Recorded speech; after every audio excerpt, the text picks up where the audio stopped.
adalah wanita-wanita penghuni surga. Ibu Fitri nih, wakil wali kota, jangan sampai kaget karena ada yang salah, tidak sesuai dengan aturan, apalagi ketentuan ya, khususnya agama.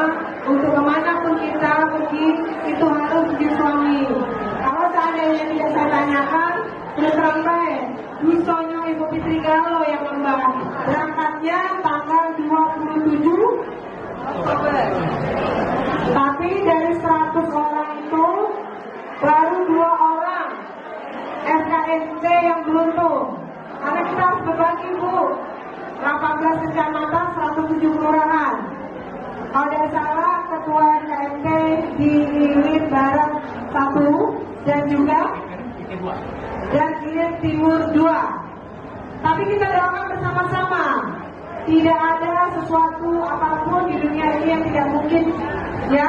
Kalau memang sudah seizin Allah, apalagi kalau misalnya diaminkan mereka. Tadi sudah disampaikan oleh ketua FKMT di Kecamatan Pelaju, siapa tahu kita bisa berangkat Galo. Jangan berkecil hati. Kalau Allah sudah menentukan si A berangkat, tidak ada satu orang pun manusia yang bisa menghentikannya. Pasti berangkat.